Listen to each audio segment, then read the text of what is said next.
protect your clothes. You can start anytime you can.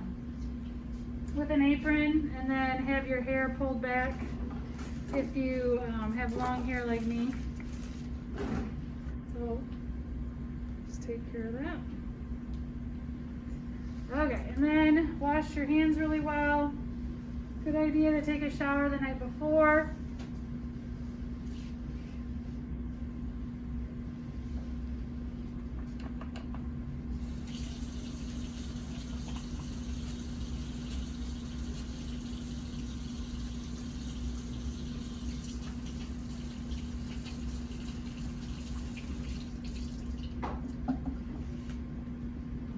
Always wipe down your countertops.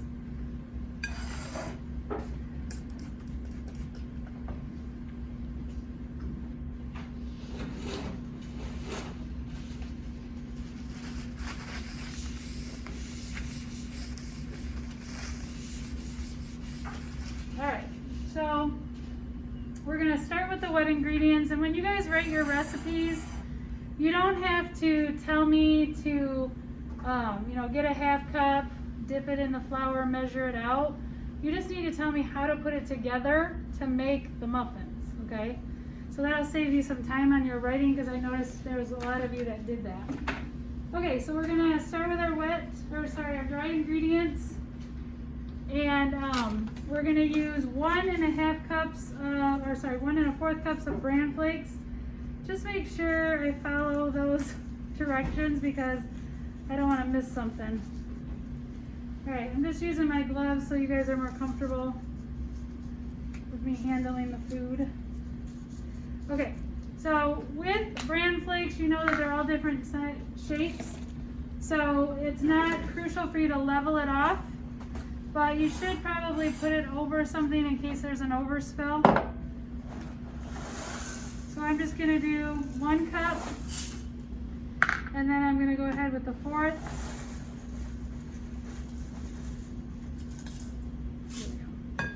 And then whatever overspills I can just put back.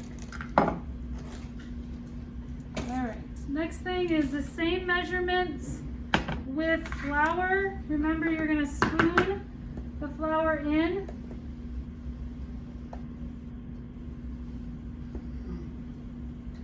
Make a nice little mountain there, and then use your leveler to just kind of go back and forth and level it off.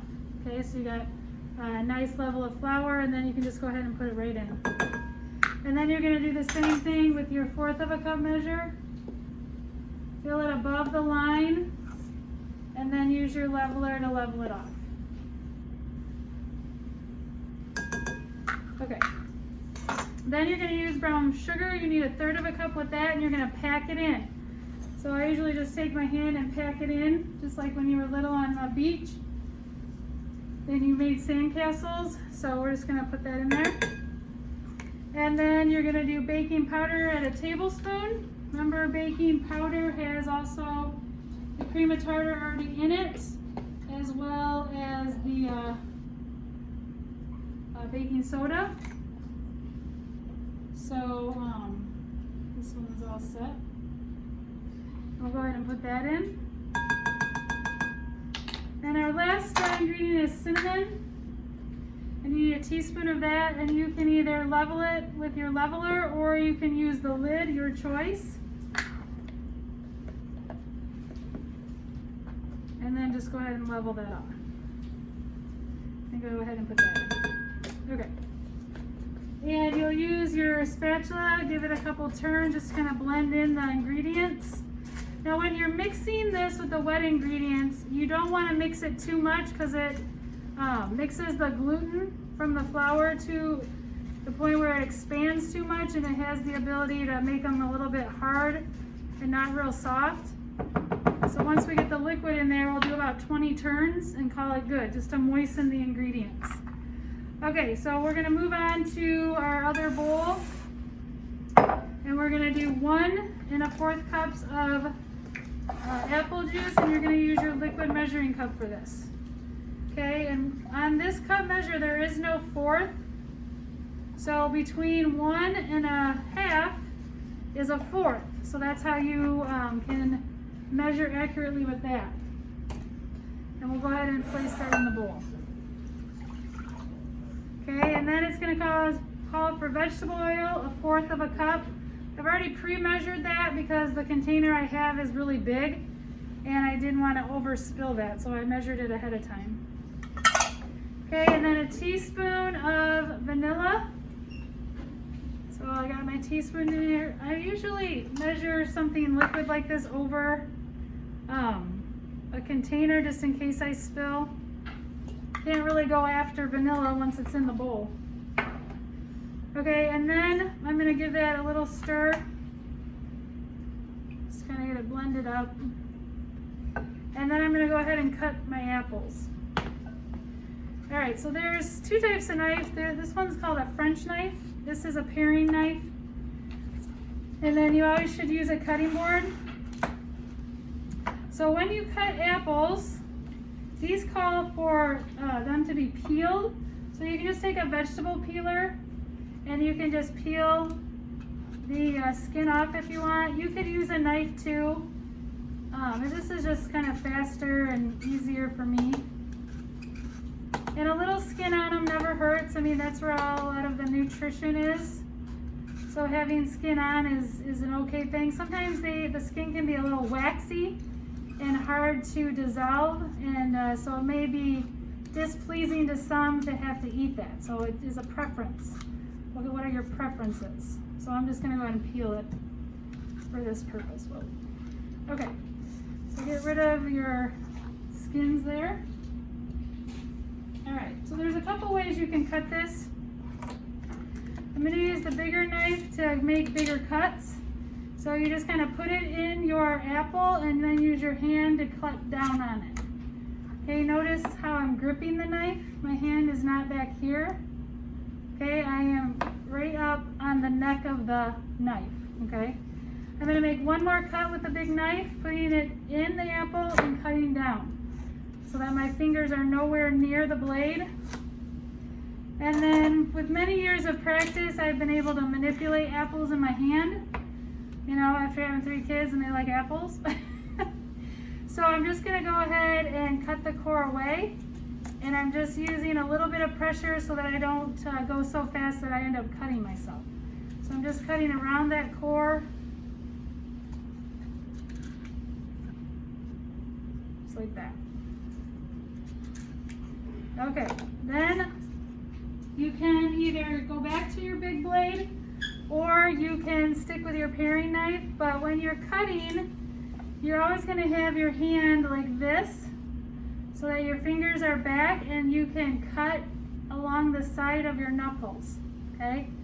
So when I cut, I'm going to kind of move my hand with the knife in kind of a wave-like motion.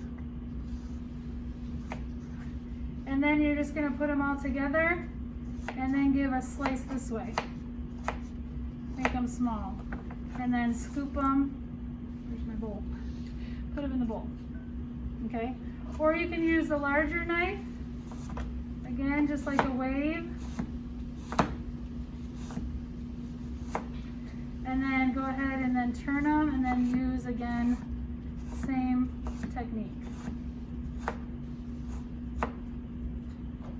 And with this knife, you can actually use it to scoop and then put it in your mixture.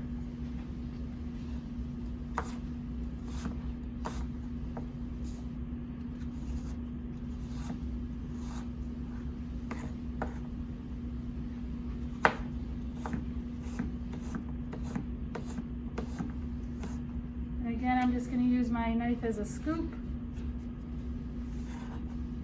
Oops. And put the apples in. Now you may want to mince them a little bit more. That's totally a preference that you will make after you eat mine. You might say to yourself, you know, they're too big, I'd want them smaller.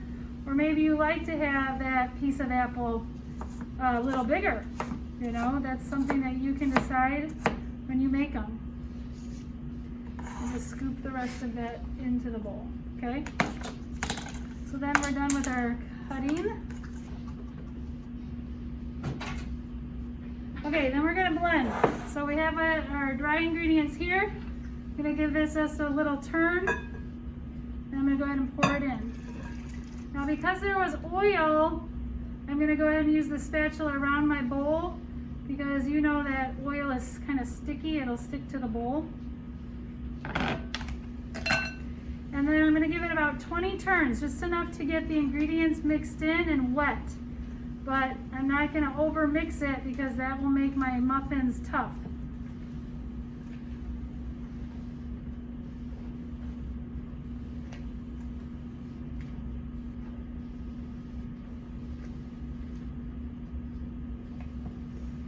Okay, we're good.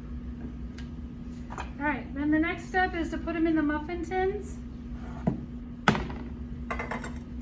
And I usually grab a 1/4 of a cup measure and I just go ahead and dip it in and then put a 1/4 of a cup in each, and then I'll go back and refill them if I think they need a little more.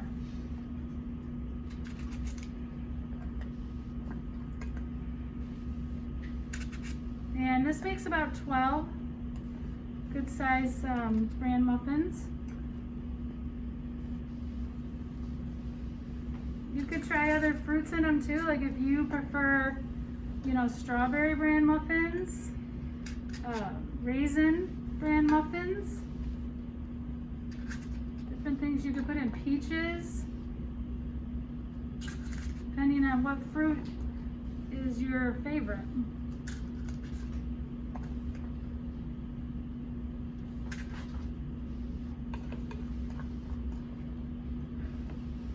Okay, and then I just have a little bit mixture left, so I'm just going to go back and look for the ones that need to be fuller. Because you want them all to be about the same size, just because some will cook faster than others. And then those will be darker and probably not as good. So try to get them equally leveled up. Okay? And then they're going to go in 375 for about 20 to 25 minutes.